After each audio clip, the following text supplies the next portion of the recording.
¿vas a vivir toda tu vida rentando, viejo inservible? Eso fue lo que me dijo mi hijo.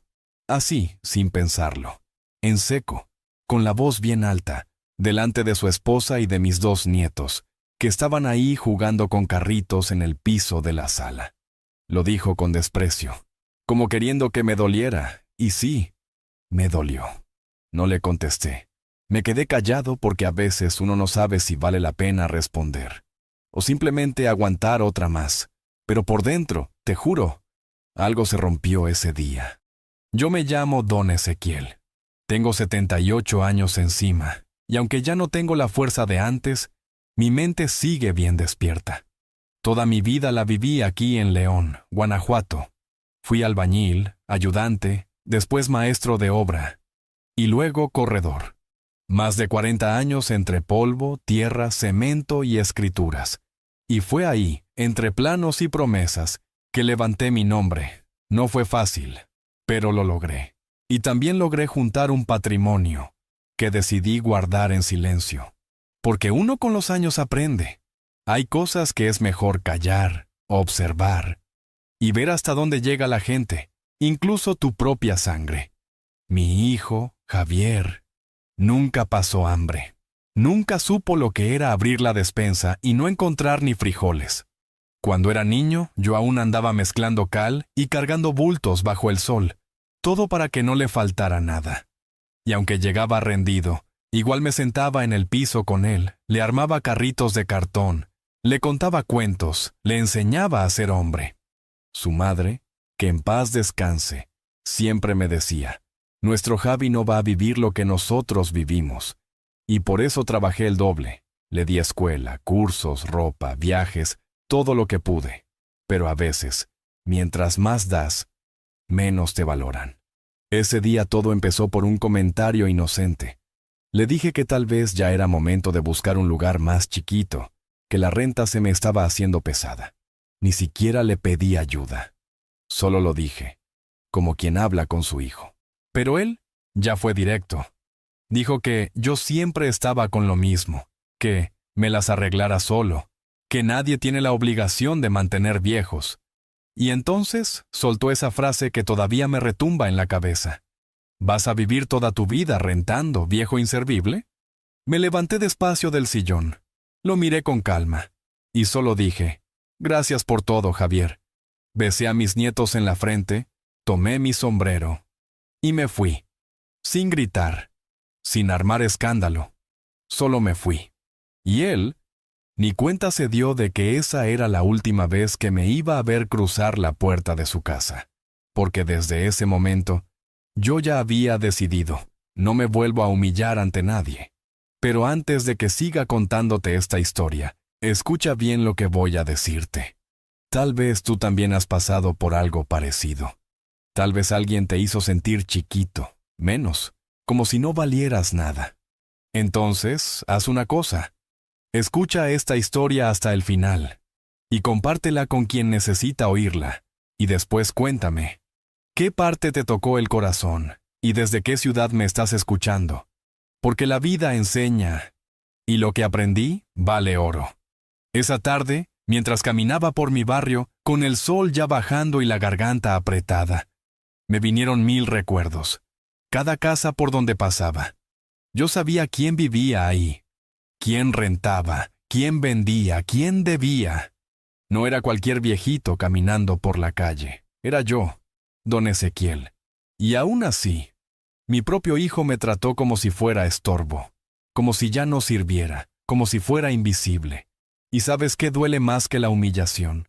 Que venga de alguien que criaste con amor, de alguien por quien diste todo, alguien que olvidó todo lo que hiciste por él.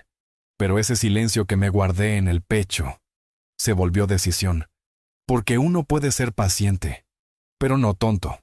Esa noche, ya en mi departamento solito, me senté en la cocina, abrí una cerveza, prendí el radio viejo y empezó a sonar un bolero que a mi difunta le encantaba. Y ahí, entre tragos y recuerdos, pensé, ya estuvo bueno de fingir que necesito, de fingir que dependo. Es hora de demostrar que el que calla también sabe actuar, y que el respeto Uno lo exige con dignidad, no con gritos. Entonces me paré, fui al ropero, saqué mi maletín negro, ese que nadie toca. Lo abrí. Y ahí estaban todas las escrituras, los papeles, los contratos, las acciones, las llaves, 15 propiedades a mi nombre. Sí, 15. Casas, departamentos, locales, todo con inquilinos, todo generando renta, todo mío. Y lo más irónico, una de las inmobiliarias más grandes de León. También era mía. Pero nadie sabía, porque yo nunca presumí. Yo siempre fui discreto. Pero ese día, decidí que ya no me iba a quedar callado, que la mejor respuesta no era un insulto, sino una acción, que la mayor venganza es vivir con dignidad. Pero antes de mover cualquier cosa, necesitaba pensar bien qué iba a hacer con todo eso. Porque tener es una cosa, saber usarlo es otra. Y ahí empezó a surgir una idea. Y esa idea creció con los días. Mientras él me mandaba mensajes como si nada, mientras mi nuera subía fotos con frases como, la familia es lo más importante. Y yo ahí, mirando todo, callado. Yo quería que se confiaran, que pensaran que el viejo inservible estaba pagando renta, contando monedas, viendo la tele solo. Porque cuando llegara el momento, yo quería ver la cara que iban a poner. Y mira, lo que vino después, ni te lo imaginas. A los 2 días Javier me escribió por mensaje como si nada hubiera pasado. ¿Ya comiste, papá?, decía. Hipocresía pura, no era preocupación, era costumbre. Porque cuando alguien te ofende de verdad, y ni siquiera se da cuenta, es porque el respeto hace mucho que se perdió. Y no respondí.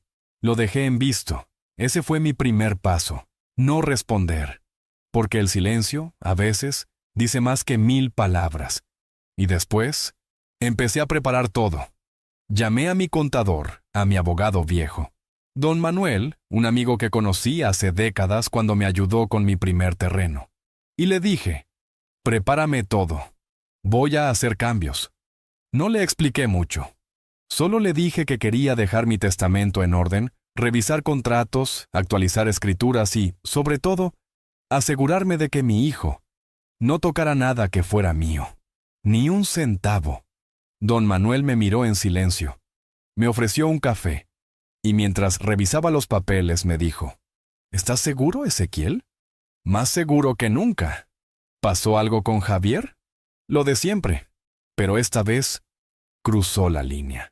Entonces, vamos a dejar todo como tú digas, pero lo hacemos bien, legal y limpio. Así fue como comenzamos, propiedad por propiedad. Verificamos a quién tenía alquilado cada lugar, a quién quería renovar, a quién no. Revisamos cláusulas, seguros, cuentas, y al final de esa semana, Javier ya estaba oficialmente fuera de todo.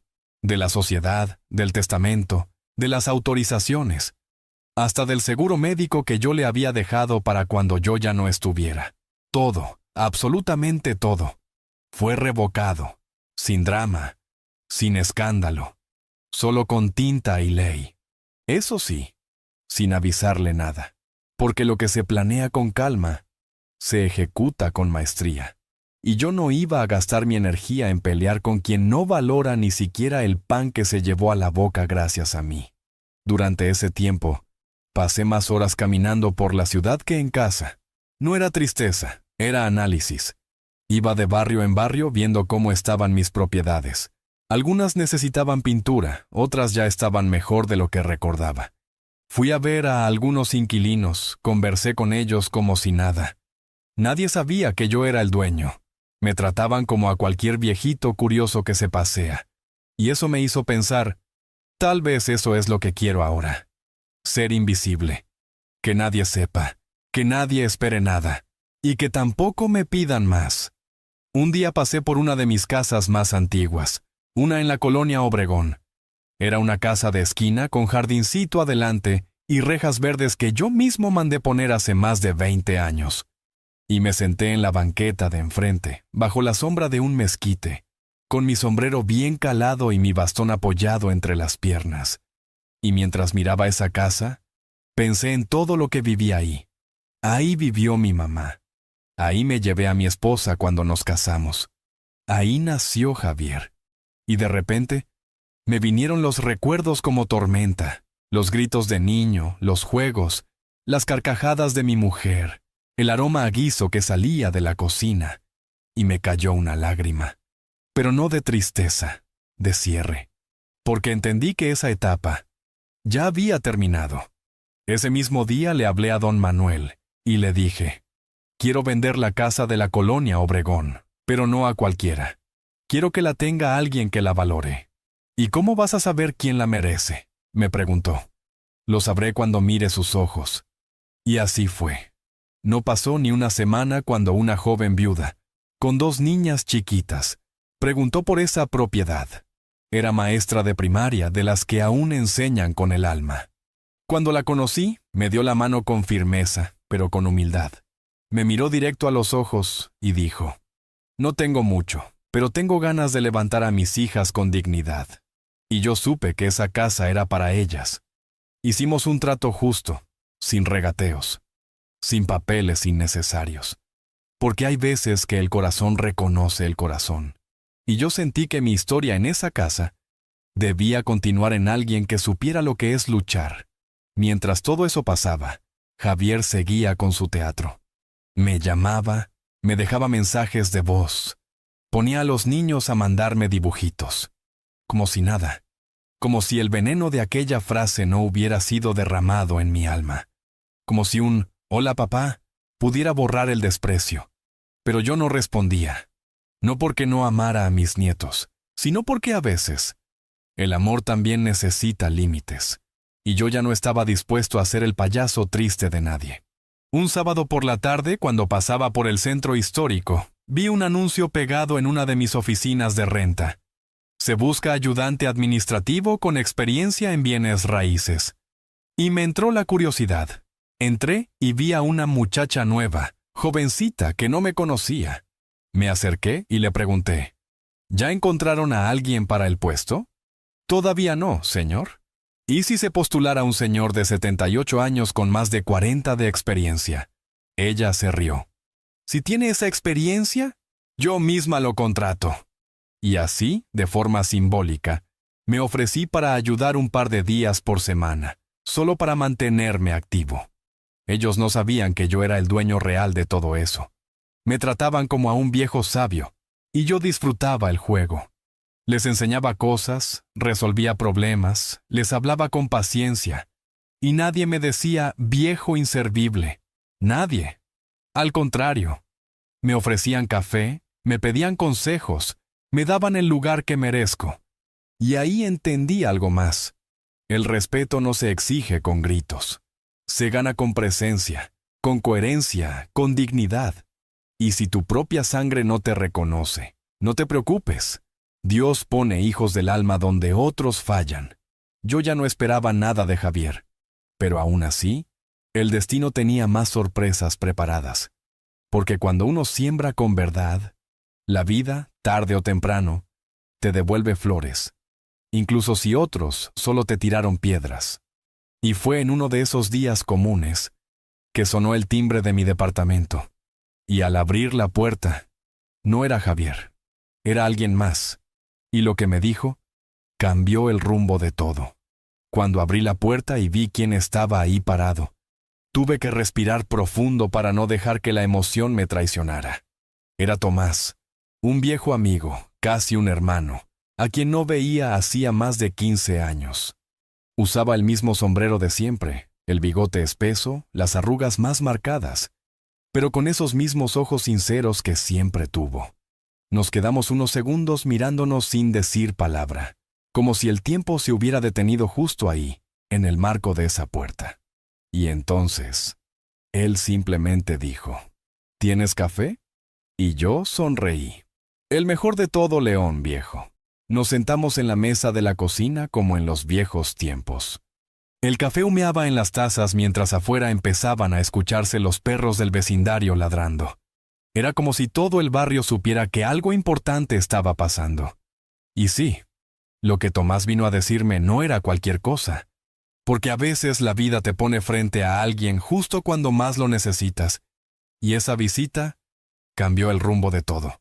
Anita, más me enteré por Manuel que hiciste cambios en tu testamento, que estás cerrando ciclos. Me dijo él, revolviendo el azúcar lentamente, sin mirarme directamente. Así es, ya era hora. ¿Y lo hiciste todo por lo que te dijo Javier? Me quedé callado. No tenía ganas de volver a repetir la frase.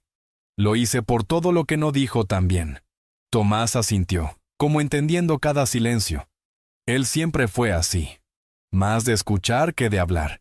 Y luego me soltó lo que venía guardando. Hay algo que necesitas saber, algo que te va a doler, pero prefiero que lo sepas por mí. En ese momento, sentí que el aire se detenía. No sé por qué, pero supe que lo que venía no era bueno. Y no me equivoqué. Me contó que Javier había intentado vender una de mis propiedades. ¿Sí?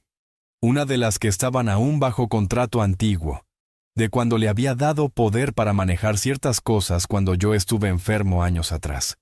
Aparentemente, él pensó que todavía tenía ese acceso, y contactó a un comprador. Pero gracias a Dios, los documentos ya estaban actualizados y protegidos. La operación fue rechazada, pero el hecho de que lo intentara fue un puñal más. ¿Cómo lo supiste? Un cliente mío, amigo del comprador, me lo comentó, y me pareció raro. Así que fui a revisar por mi cuenta y confirmé todo. No quise llamarte antes porque quería verte a los ojos. Me levanté, caminé hacia la ventana. Afuera pasaba un muchacho en bicicleta con una canasta de pan. La vida seguía como si nada, pero dentro de mí, todo se revolvía. No era solo rabia, era decepción. Un nivel de decepción que ni siquiera sabía que podía sentir. Gracias, Tomás. Hiciste bien en venir. ¿Qué vas a hacer? Voy a terminar lo que empecé, pero esta vez, sin piedad. No lo dije con odio. No lo dije gritando. Lo dije con la paz de quien ya no está dispuesto a cargar más peso del necesario. Y fue entonces cuando Tomás me miró serio y dijo algo que me quedó clavado. La justicia no siempre es venganza, Ezequiel. A veces es solo poner cada cosa en su lugar. Cuando él se fue, me quedé sentado por horas, pensando, no solo en Javier, sino en todo, en mi vida, en lo que construí, en las veces que me callé, en las veces que cedí. Y decidí que no iba a morirme dejando las cosas así, porque mi historia merecía ser contada. Y porque, tal vez allá afuera, había alguien que necesitaba escucharla. Así que esa misma noche, saqué un cuaderno de hojas gruesas, de esos que uno compra con ilusión y guarda para algo importante. Y comencé a escribir, con letra grande, clara, pausada, como si cada palabra fuera una parte de mí que dejaba registrada. No lo hacía por Javier, lo hacía por mí, para no olvidar quién soy, para recordar que valgo, que viví, que luché. Escribí sobre mi infancia, sobre mi madre lavando ropa ajena, sobre mi padre que se fue y nunca volvió. Escribí sobre cuando conocí a Teresa, mi mujer, en una fiesta del barrio, bailando bolero bajo las luces de colores. Escribí sobre nuestras carencias, nuestras risas, nuestros sueños, sobre el día que nació Javier y cómo lloré en silencio en la sala de espera del hospital, sobre las veces que me saqué los zapatos rotos antes de entrar a casa para que él no viera que su papá también pasaba por necesidad. Escribí todo, porque a veces uno necesita leerse para volver a encontrarse. Los días pasaban. Yo seguía con mis visitas discretas a las propiedades. Saludaba a los vecinos, pasaba por la iglesia, tomaba café en la misma cafetería de siempre. Y poco a poco, empecé a sentir algo que hacía años no sentía. Paz. Esa paz que llega cuando uno ya no espera nada de nadie. Cuando ya no ruega cariño, ni atención, ni reconocimiento. Cuando uno se acepta completo. Pero el silencio de Javier seguía haciéndose más ruidoso. Ya no mandaba mensajes, ya no llamaba. Ni siquiera usaba a los nietos como puente. Tal vez porque sabía que algo se había roto de verdad. O tal vez porque estaba esperando el momento de golpear de nuevo. Y ese momento llegó.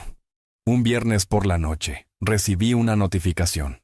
Un intento de embargo preventivo, firmado por un abogado joven con apellido extranjero.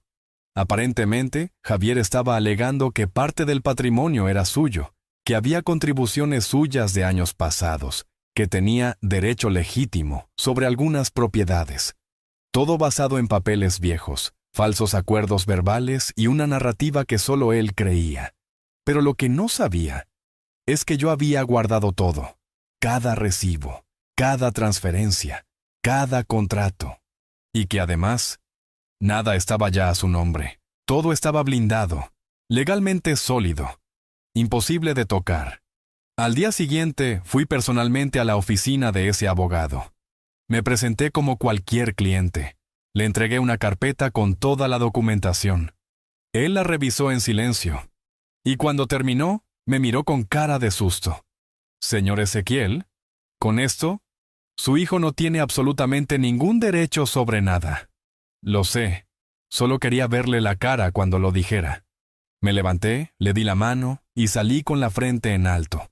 Porque una cosa es protegerse, y otra muy distinta es demostrar que no eres ningún tonto. Esa noche, dormí como no dormía hacía años. No porque todo estuviera resuelto, sino porque por fin estaba todo claro. Las máscaras habían caído, las intenciones estaban a la vista, y yo, el viejo inservible, había ganado sin mover un solo dedo más. Los días siguientes pasaron con una calma extraña. Por fuera todo seguía igual. El mismo café por las mañanas, las caminatas al mercado, los saludos de los vecinos. Pero por dentro yo sentía que algo se había terminado de acomodar en su sitio. No se trataba de venganza, ni siquiera de orgullo. Era algo más profundo. Una certeza serena. Ya no tenía ninguna deuda pendiente con nadie, ni siquiera con mi propio hijo. Una mañana, mientras barría la entrada del edificio donde vivía, porque aunque no me tocaba, me gustaba mantener limpio, una vecina se me acercó. Doña Emilia, una señora de 85 años que vivía sola desde hacía más de 2 décadas.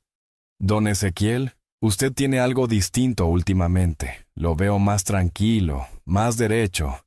Tal vez sea porque por fin entendí que el silencio también habla. Ella sonrió, como si supiera exactamente de qué hablaba. Esa conversación me dejó pensando. A veces creemos que nadie ve lo que nos pasa, pero hay ojos que observan en silencio, ojos que entienden sin necesidad de explicar. Y fue ahí que decidí algo. No me iba a ir de este mundo sin dejar una huella más clara. No solo para mí, sino para otros viejos como yo, que han sido callados, ignorados, menospreciados. Porque sí, ser viejo en este país es casi como ser invisible. Y yo ya no quería ser invisible. Fui hasta el archivo donde guardaba mis documentos importantes y saqué un sobre grande, con el membrete de mi inmobiliaria. Adentro, tenía los planos de un terreno que llevaba años sin usar. Un lote grande, en las afueras de León, que muchos me habían ofrecido comprar, pero nunca lo quise vender, porque siempre sentí que debía hacer algo más con él, y ahora lo sabía. Iba a construir ahí un centro para adultos mayores, pero no cualquier centro, no uno de esos donde te encierran y te quitan la dignidad.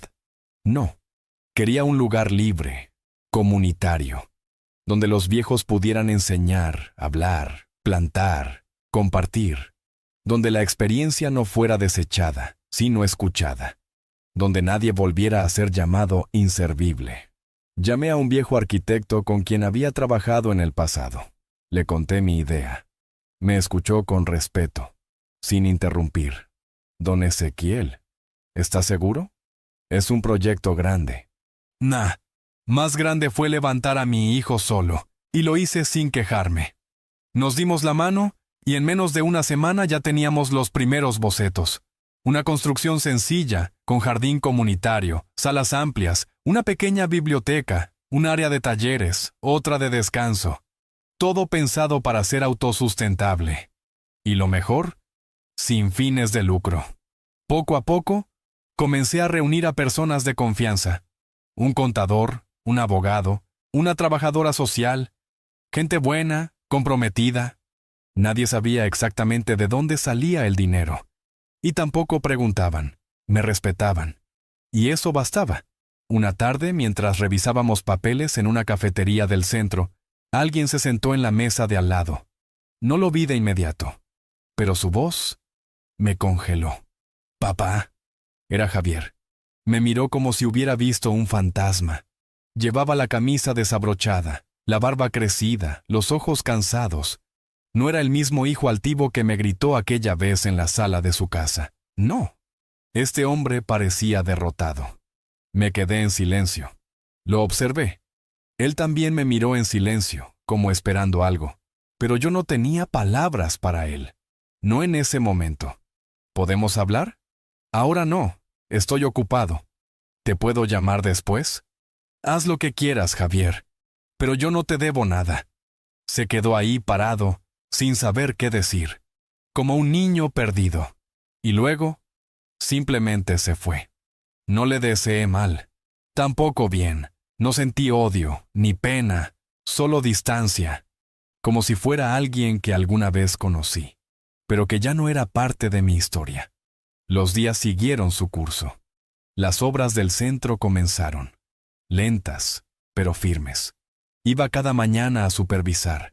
Me sentaba en una silla al lado del terreno y veía a los albañiles trabajar. Me traía recuerdos de mis años mozos. A veces alguno me ofrecía una tortilla con sal o un café de olla. Me sentía vivo, útil y sobre todo, en paz. Un mediodía, recibí una visita inesperada. Era la maestra que había comprado la casa en la colonia Obregón. Venía con sus hijas. Me abrazó con fuerza. Gracias, don Ezequiel. Gracias por confiar en mí. Esa casa nos ha cambiado la vida. La miré con ternura. No necesitaba escuchar más. Su gratitud valía más que cualquier herencia. Esa noche, escribí en mi cuaderno: cuando das con el corazón, la vida te lo devuelve multiplicado. A veces, no en forma de dinero, sino de propósito. Y así fue. Porque mientras muchos me daban la espalda a otros, gente que ni siquiera era de mi sangre, me daban calor, me daban lugar, me devolvían la fe. Un domingo, mientras leía en mi sillón viejo, sonó el teléfono. Era una llamada de la inmobiliaria. Una de mis encargadas me dijo que Javier había intentado entrar a una de las propiedades, alegando que era de la familia. Tuvieron que llamar a seguridad. ¿Quiere que pongamos una restricción formal, don Ezequiel? No, no es necesario. Él solo se está dando cuenta que ya no tiene lugar. Colgué y suspiré. No era rabia, era realidad. Y aunque dolía, había aprendido a vivir con ella. Porque a veces, lo que más cuesta aceptar es que los hijos también se pueden ir. Y no volver más. A partir de ese día, algo se terminó de acomodar dentro de mí. Ya no me preguntaba por qué Javier había hecho lo que hizo. Tampoco me desgastaba buscando culpables ni señales del pasado. Cuando un hijo toma el camino de la soberbia y el desprecio, no siempre es por falta de amor recibido. A veces simplemente es porque nunca aprendió a valorar.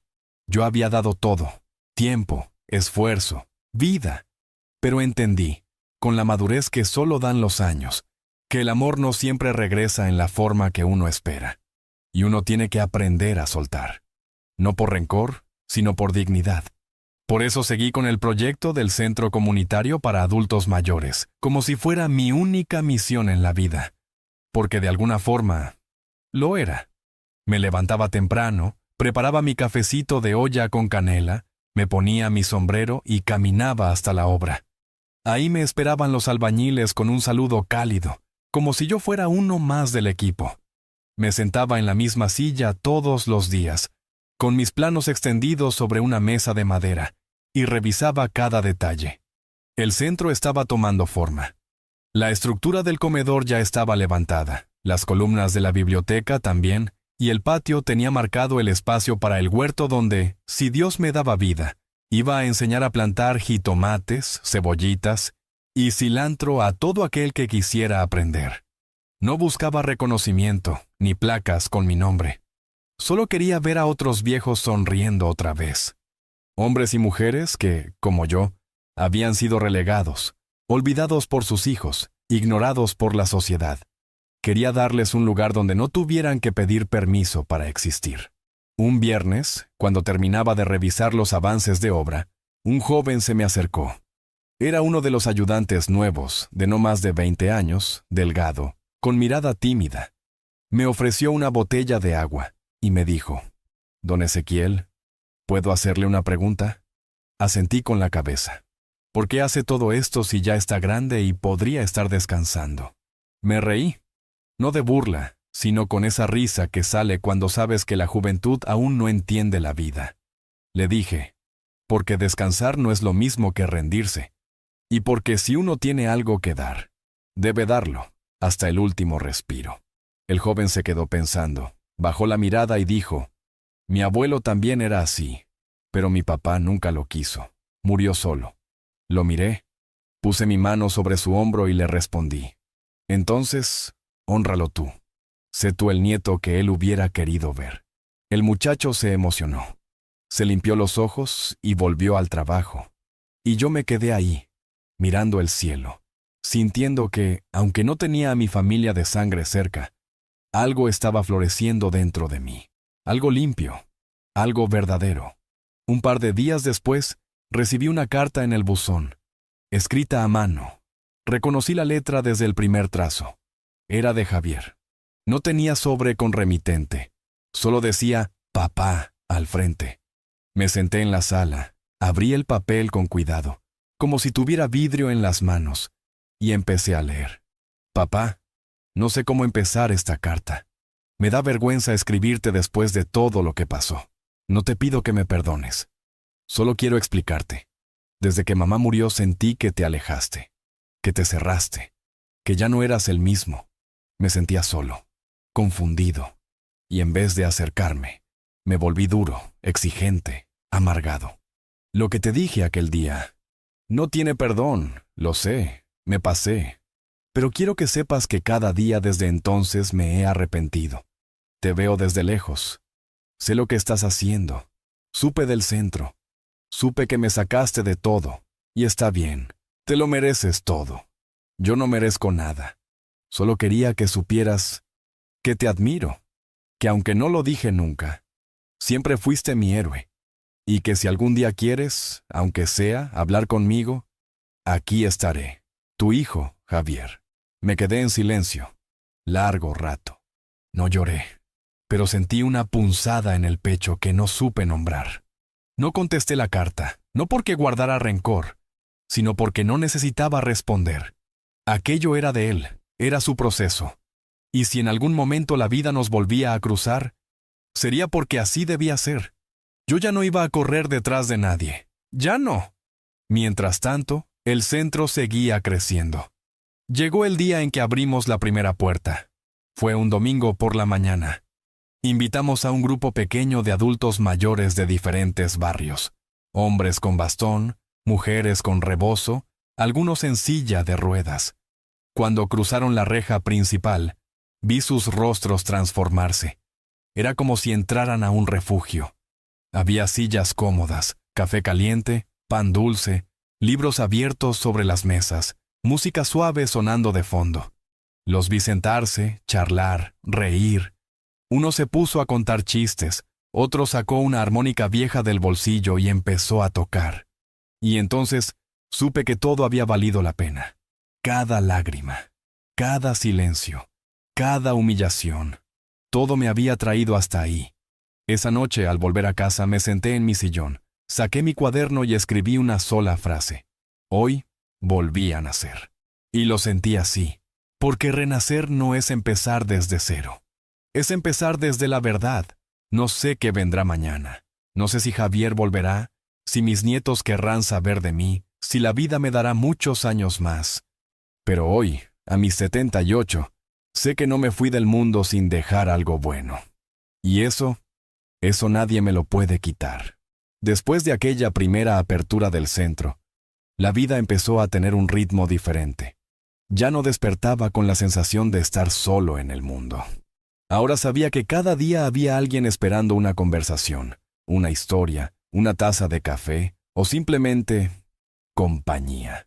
Porque a veces Lo que más necesita uno no es dinero ni grandes cosas, sino ser visto, ser escuchado.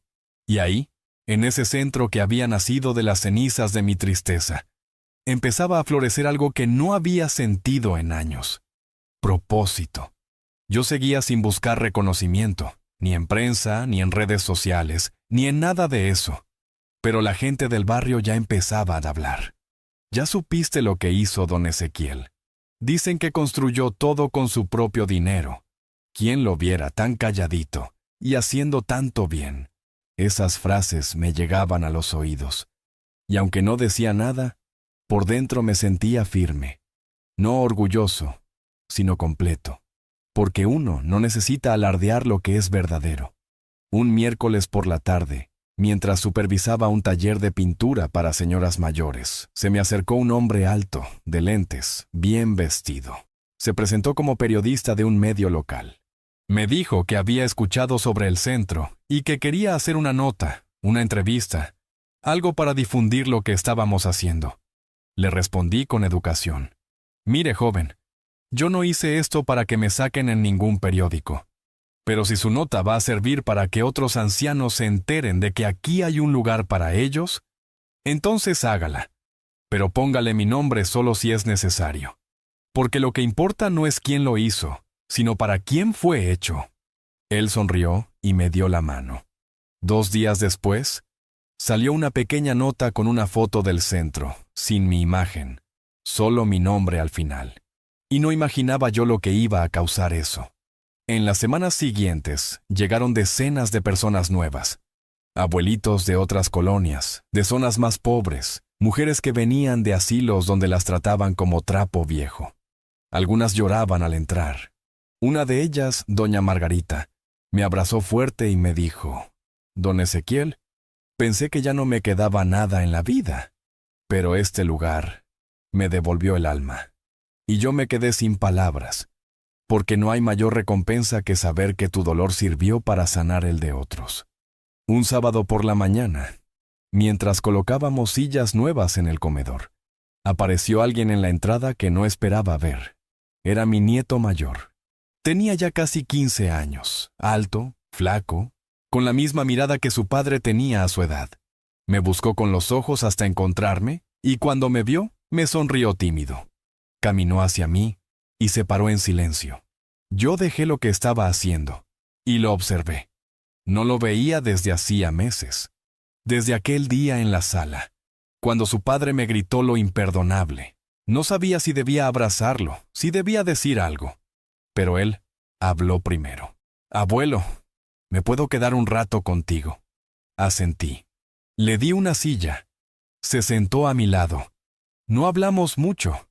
Solo me miraba trabajar, a veces me hacía preguntas sobre herramientas, materiales, sobre cómo se construía una pared, y yo le respondía con paciencia, como lo hice alguna vez con su padre. Al final del día, antes de irse, me dijo: «Papá no sabe que vine, pero quería verte, porque mamá nos contó lo que estás haciendo, y yo quería ver si era cierto».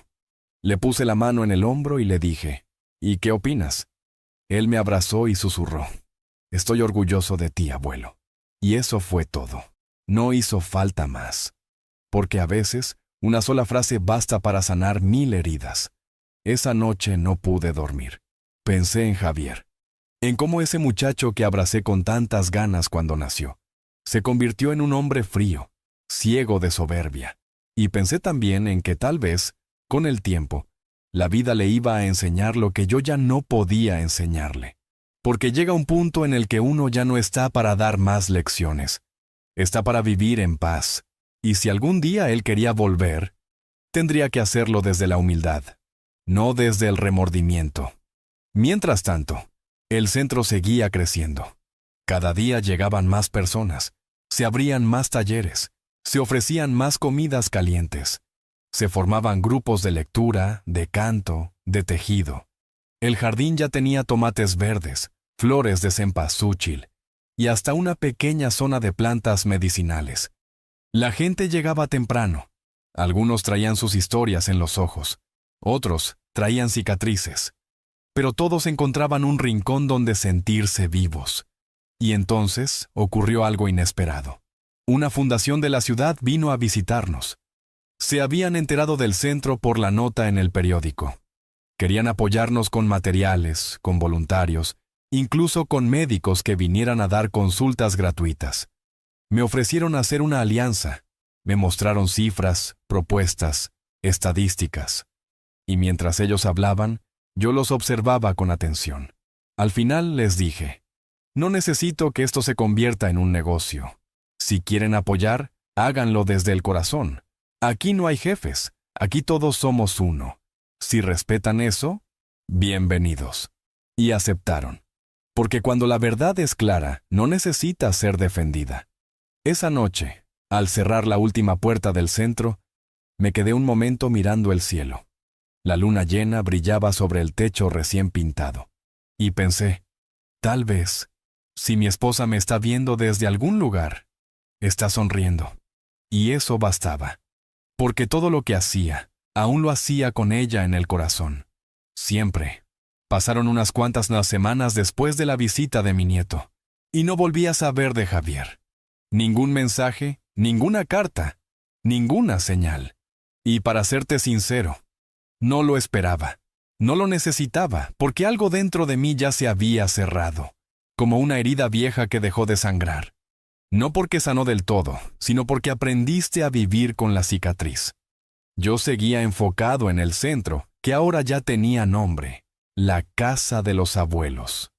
Un nombre simple, pero lleno de verdad, porque eso era un hogar, un lugar donde los viejos no eran estorbo, ni carga, ni molestia, donde cada arruga contaba una historia, y cada paso lento tenía su propia dignidad. Las actividades seguían creciendo.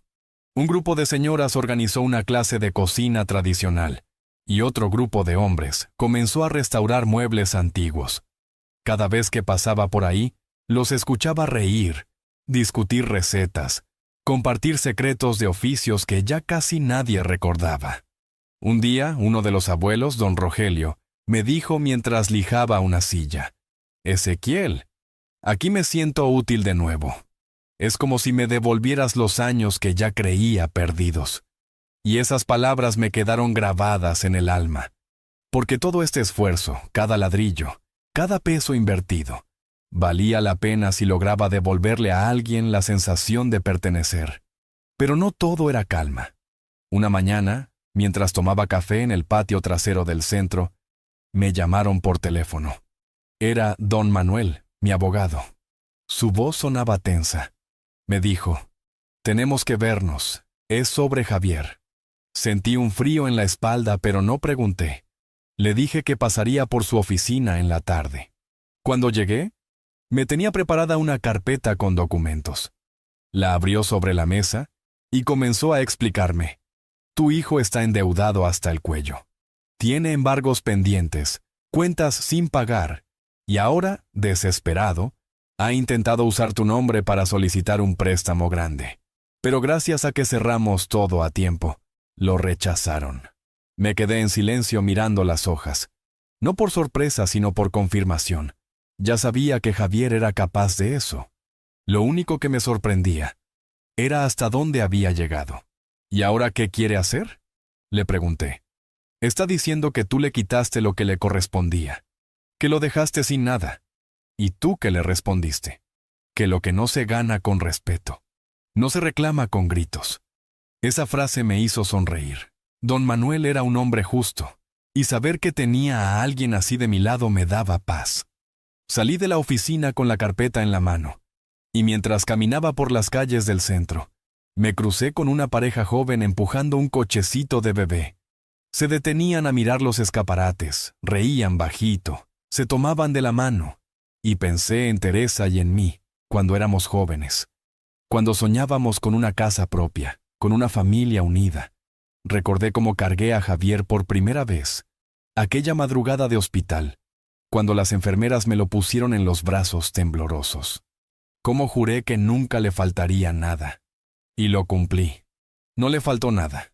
Lo que nunca imaginé fue que algún día él me vería como un estorbo, como alguien que debía desaparecer. Volví al centro más tarde, y traté de sacarme esa tristeza de encima. Me senté con los demás a escuchar historias. Una señora contaba cómo aprendió a bordar con su abuela en un pueblito de Zacatecas. Otro hablaba de su época como músico de mariachi, y poco a poco, la pena se fue diluyendo. Porque eso tiene la comunidad, sana sin darte cuenta. Un domingo cualquiera, mientras preparábamos un evento para el Día del Abuelo, sonó el timbre del centro. Abrí la puerta principal, y ahí estaba Javier, solo, con la ropa arrugada, los ojos hundidos y un sobre en la mano. Me miró fijamente. No tenía rabia en la cara, tenía cansancio. Un cansancio profundo, como quien ya no tiene excusas que ofrecer. No dijo ni una palabra. Me extendió el sobre. Lo tomé, sin abrirlo. Me miró de nuevo, y se fue. Así, sin decir nada. Sin pedir perdón, sin reclamar, sin llorar. Solo se fue. Esperé a estar solo en mi oficina del centro para abrir el sobre. Dentro, había una carta breve. Decía, «Papá, lo perdí todo. El dinero, el trabajo, la familia. Me quedé sin nada, pero me di cuenta que lo único que realmente perdí fuiste tú». No lloré. Ya no tenía lágrimas para eso. Solo cerré los ojos, respiré hondo, y agradecí no haberme rendido. Porque si yo me hubiera rendido cuando me llamó viejo inservible, no estaría de pie hoy. No habría construido ese refugio. No habría conocido a esos hombres y mujeres que me devolvieron la esperanza. Y lo más importante, no me habría reencontrado conmigo mismo. Esa noche, antes de dormir, salí al balcón de mi departamento. El aire estaba fresco. Las luces de la ciudad parpadeaban a lo lejos. Y una estrella solitaria brillaba arriba de todo. Miré al cielo y susurré, «Gracias, Teresa, por no dejarme caer». Porque sí, a veces uno habla con los que ya se fueron, y siente que de alguna manera todavía lo escuchan. Después de aquella última carta, Javier no volvió a aparecer. Ni una llamada, ni un mensaje, ni siquiera una visita silenciosa como aquella vez en la cafetería. Fue como si su figura se hubiera desvanecido, como si se disolviera en su propia derrota. Pero no lo digo con rencor. Ya no. Lo digo con la serenidad de quien entendió que hay personas que solo regresan cuando necesitan algo, y que cuando no hay nada que sacar, simplemente desaparecen. Y aunque me doliera, aunque llevara su sangre en las venas, yo ya había aceptado eso. Que no todos los vínculos son eternos, que hay relaciones que uno tiene que soltar para salvarse a sí mismo. Lo que sí me quedó claro es que nunca más iba a dejar que alguien definiera mi valor. Mientras tanto, la casa de los abuelos ya era un lugar conocido en toda la ciudad. Gente llegaba desde colonias lejanas. Algunos tomaban 2 camiones solo para venir a compartir un café y una conversación. Y todos, absolutamente todos, traían una historia a cuestas. Algunas eran de abandono, otras de lucha, muchas de pérdidas. Pero todas, sin excepción, eran valientes. Porque vivir tantos años no es poca cosa. Porque resistir, cuando ya nadie te llama, cuando el teléfono ya no suena, cuando los hijos no aparecen ni en los cumpleaños, es un acto de coraje silencioso que casi nadie reconoce. Un lunes por la mañana, mientras regaba el huerto, me encontré con don Abelardo, uno de los viejos más callados del grupo. Casi nunca hablaba, pero ese día me miró directo a los ojos y me dijo, «Gracias, Ezequiel, porque aquí me volvieron a llamar por mi nombre. En mi casa ya nadie se acuerda cómo me llamo. Me dicen el viejo, si es que me dicen algo». Me quedé congelado. No supe qué responder. Solo le puse la mano en el hombro y le dije, «Aquí usted no es ningún viejo. Aquí es don Abelardo y su voz tiene peso». Él asintió con los ojos húmedos. Y ese momento me dejó marcado, porque me di cuenta de que no estábamos salvando cuerpos. Estábamos salvando nombres, memorias, identidades. A los pocos días llegó una mujer a buscarme. Se llamaba Marta. Tendría unos 50 y tantos, bien vestida, pelo recogido, rostro cansado pero digno. Se presentó como la exesposa de Javier. Me sorprendí, no por su presencia, sino porque nunca había hablado con ella más que en reuniones familiares distantes. Me dijo que necesitaba hablar conmigo, a solas. La llevé a mi oficina del centro y nos sentamos frente a frente. Me miró con honestidad y me soltó. Yo no vine a hablarle mal de Javier. No me interesa, pero sí quiero agradecerle, porque lo que usted está haciendo aquí salvó a mis hijos. Desde que ellos vinieron a verlo, cambiaron. Empezaron a preguntar por usted, a hablar con más respeto, a ayudar en casa, a valorar otras cosas. Se le quebró la voz. Javier está hundido, don Ezequiel. No lo justifica, pero es la verdad. Perdió su trabajo, vive en una pensión y apenas ve a los niños. Y a pesar de todo, ellos lo siguen queriendo. Y lo único que piden es volver a verlo a usted. La miré en silencio. Sentí una mezcla de emociones difícil de explicar. Por un lado, el viejo herido que aún vivía dentro de mí quería decir, ya es tarde. Pero el otro, el que había renacido en este lugar, entendía que la vida siempre da vueltas, y que a veces el amor verdadero no está en olvidar, sino en sostener la distancia con respeto. Le dije, Marta, mis nietos siempre tendrán un lugar aquí, siempre, mientras yo respire, pero Javier, él tendrá que encontrar su camino solo. Ella asintió. No discutió, no rogó. Solo se levantó, me agradeció con un abrazo breve, y se fue. Ese día me quedé más tiempo del habitual en el centro. Me senté en una de las bancas del patio bajo la sombra de una bugambilia que habíamos plantado hacía poco. Escuchaba las risas de los otros abuelos, los pasos lentos, el murmullo de conversaciones largas, y pensé en lo que habíamos logrado, en cómo, sin buscarlo, este lugar se había convertido en mi familia. Una familia distinta. Una familia sin apellido, sin herencia, sin obligación. Una familia construida desde la ternura y el dolor compartido. Esa noche, cuando llegué a casa, abrí mi cuaderno y escribí una sola frase. El que aprende a vivir con dignidad ya no depende del amor de quienes no supieron verlo. Y lo sentí con todo el peso del alma. Porque después de tantos años de silencios tragados, de respeto malentendido, de humillaciones camufladas como bromas, yo por fin me había encontrado a mí mismo. Y me gustaba quién era. La semana siguiente celebramos el primer aniversario del centro. No hice invitaciones formales, solo corrí la voz entre quienes venían con regularidad. Pero para mi sorpresa, ese día llegaron más de 100 personas. Algunos trajeron pasteles caseros, otros flores del mercado, otros solo su presencia y sus historias.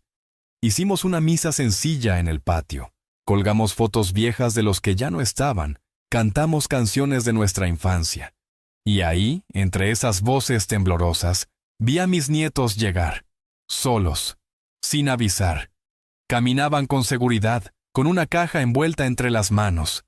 Me buscaron entre la gente, y cuando me encontraron, me abrazaron como si hubieran cruzado un desierto. «Abuelo, esto es para ti». Abrí la caja. Dentro había un cuaderno artesanal, con fotos nuestras, cartas que me habían escrito, dibujos de cuando eran niños. No pude hablar. Solo los abracé, y ellos entendieron. Porque hay gestos que dicen más que cualquier palabra. Porque aunque yo ya no esperaba nada, la vida aún tenía algo guardado para mí. Después de aquel aniversario, algo cambió en el ambiente del centro.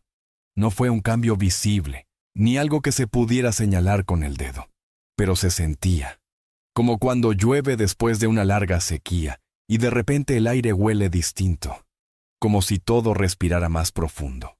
Tal vez era yo, tal vez eran ellos, o tal vez todos estábamos sintiendo que ese lugar, que nació del silencio y la humillación, ya se había convertido en un refugio sagrado para quienes cargábamos años, recuerdos y heridas en los hombros.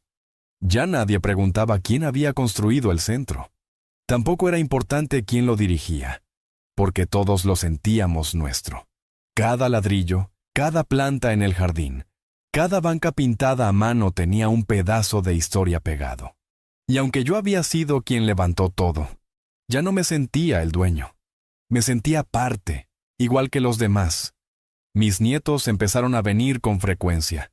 Me buscaban los fines de semana, ayudaban a servir el café, organizaban pequeñas actividades, leían libros en voz alta a los abuelos que ya no podían ver bien.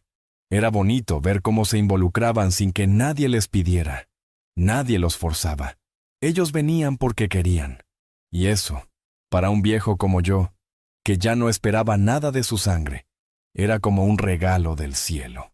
Un día, el más pequeño, que tenía solo 10 años, me dijo: «Abuelo, cuando sea grande, quiero hacer algo como esto, pero para niños». Lo miré, le revolví el cabello y le dije: «Entonces empieza por respetar a los viejos, mijo, porque el que no honra el pasado no sabe construir el futuro».